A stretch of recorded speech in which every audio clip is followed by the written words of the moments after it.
Oakland's interim mayor out with his plan to tackle the city's massive budget deficit while protecting police and fire services. Kevin Jenkins released his proposal to address a $265 million shortfall over the next 2 fiscal years. That plan would slash 80 currently staffed jobs. Though city officials do believe they can reduce that to less than a dozen by shuffling people to vacant positions. More than 325 vacancies will remain unfilled.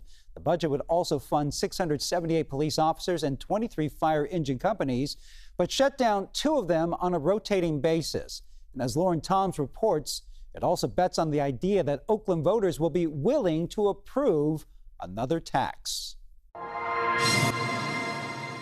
Over the last 40 years, Steve Hymoff has called this neighborhood near Oakland's Lake Merritt his home, but he's been frustrated by the city's public safety challenges and the revolving door of leaders. I love this city. I mean, I really do. And it's just been heartbreaking and tragic to see what the various mayors and city councils have done to it.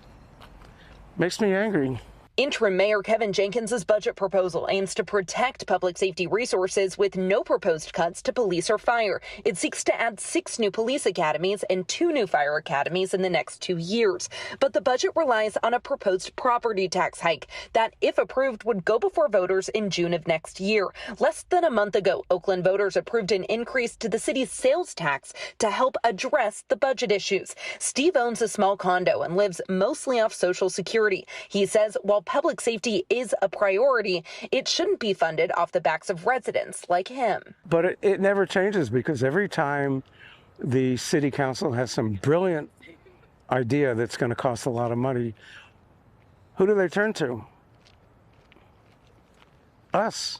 Local property broker Cameron Platt agrees. He owns several properties in the area and says the proposed property tax would only make the city a more expensive place to live. My job is really to get people stoked on living in Oakland, and there's a lot of things to be stoked on, and unfortunately the way that they spend money is not one of them.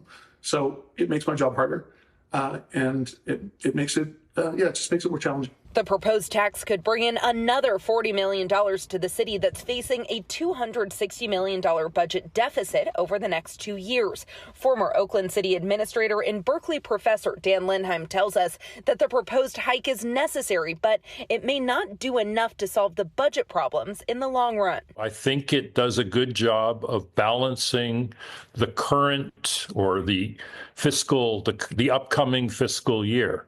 It doesn't address any prior deficits. It doesn't address things that have accumulated, but in and of itself, it balances the budget in a seemingly honest way.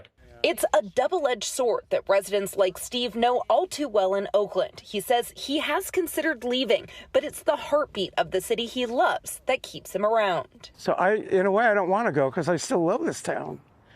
This is the town, this is Oaktown. And it deserves our love and support.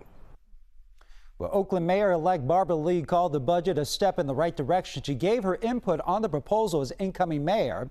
The city council will review the proposal and must vote on that budget by the end of next month.